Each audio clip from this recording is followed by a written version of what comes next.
আসসালামু আলাইকুম।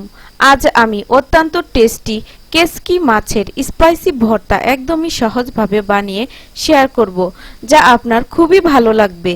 কেসকি শুটকি ভর্তা তো অনেকবারই খেয়েছেন, কিন্তু কেসকি মাছ দিয়েও ভর্তা বানানো যায় এটা আপনার হয়তো অজানা। তাই ফ্রেন্ডস, পুরো ভিডিওটি দেখবেন। যখনই আপনার কিছুই খেতে ইচ্ছে করছে না, অন্যরকম খেতে মন চাইছে, তখনই বানিয়ে নিন এই ভর্তা। গ্যারান্টি দিয়ে বলছি, জিভে স্বাদ বেড়ে যাবে। যদি আমার এই রেসিপি পছন্দ হয়, ভিডিওটিকে লাইক, শেয়ার আর সাবস্ক্রাইব অবশ্যই করবেন। তো দেখুন, আমি এখানে এমন একটি গর্ত চামচের 1.5 চামচ কেসকি মাছ নিয়েছি। এই মাছটা আগেই আমি পরিষ্কার করে লবণ মাখিয়ে 3-4 বার পানি দিয়ে ধুয়ে তারপর পানি ঝরিয়ে নিয়েছি। কেসকি মাছে কোনো কাঁটা না থাকায় এটা বাচ্চাদেরও খাওয়ানো যাবে, তবে ঝালটা সামান্য পরিমাণের দিলেই হবে। এখন এতে অ্যাড করছি হাফ চা চামচ হলুদের গুঁড়ো, 1/4 চা চামচ লবণ, সামান্য কালো গোলমরিচের গুঁড়ো, আর কিছুই না, ভালো করে মিক্স করে নিলেই হবে। তো মিক্স করে নিয়েছি। সাথে সাথে চুলা অন করে প্যানে সামান্য তেল দিয়ে এভাবে তেল চতুর্দিকে ছড়িয়ে গরম তেলে এই ছোট কেসকি মাছ ঠিক এইভাবে দিচ্ছি।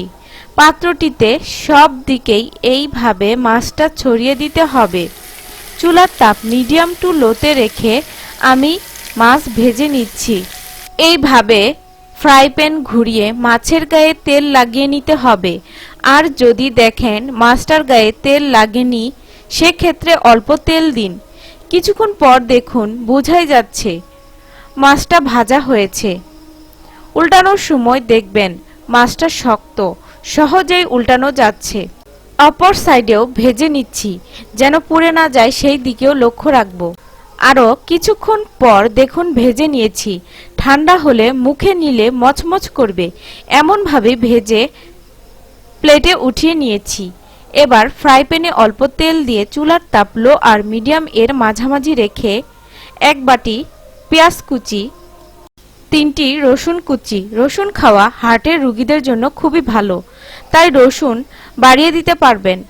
আর এটাতে অ্যাড করছি কাঁচা পাকা মরিচ।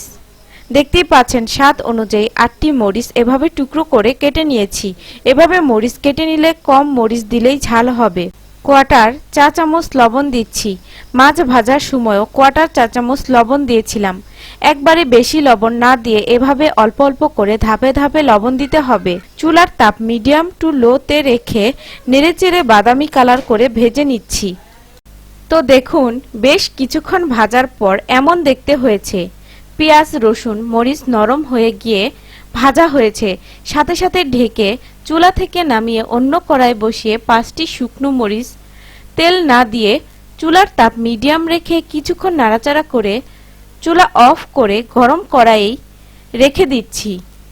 এতে করে মরিচটা মচমচে হবে। এবার দেখুন, এটা ঢেকে রেখেছিলাম। ঢেকে রাখার জন্য এর ফ্লেভার এতেই আছে। ঠান্ডা হয়েছে। এটা এক সাইডে রেখে ভাজা কেসকি মাছ নিয়ে ভাজা শুকনো মরিচের বোটা ফেলে অল্প একটু লবণ নিয়ে শুকনো মরিচটা গুঁড়ো করে নিচ্ছি। এভাবে লবণ দিয়ে ভাজা মরিচটা চটকালে ভালোভাবে সহজেই গুঁড়ো হয়ে যাবে। মরিচটা গুঁড়ো করে নিয়েছি। সাথে সাথে এই ভাজা পেঁয়াজ, রসুন, মরিচ চটকে নিব। বেছে বেছে মরিচটা ভালো করে আঙ্গুলের জোর দিয়ে চটকাতে হবে। তো দেখুন, ভালো করে চটকে নিয়েছি। শেষে ভাজা মাছটা ভালো করে আঙ্গুলের জোর দিয়ে সব একসাথে চটকালেই হয়ে যাবে। তো আমার কেসকি মাছের স্পাইসি ভর্তা বানানো শেষ। এবার পরিবেশন করে খেয়ে দেখাচ্ছি। এভাবে আমি কেসকি মাছের ভর্তা কিছুদিন পরপরই বানিয়ে খাই। যখনই এই ভর্তা খাই তখনই মনে হয় সেরা মাছের ভর্তা খাচ্ছি। ফ্লেভারে ভরপুর থাকে, মাছে কোনো কাঁটা থাকে না, তাই আমার বাচ্চারাও খেতে পারে। এভাবে আমি কেসকি ভর্তা করে পোলাও ভাতের প্রথম পাতে অথবা রুটি দিয়ে বাড়ির সবাই মিলে খাই। তো ফ্রেন্ডস, এভাবে অবশ্যই একবার বানিয়ে খাবেন। আশা করছি আমার এই ভর্তা রেসিপি আপনার ভালো লাগবে। ভালো লাগলে একটি লাইক, বেশি বেশি আপনার ফ্রেন্ডসদের সাথেও শেয়ার করবেন। আজ বিদায় নিচ্ছি। আবারও দেখা হবে নতুন রেসিপির সাথে। নিজের যত্ন নেবেন এবং খুব ভালো থাকবেন। আল্লাহ হাফেজ।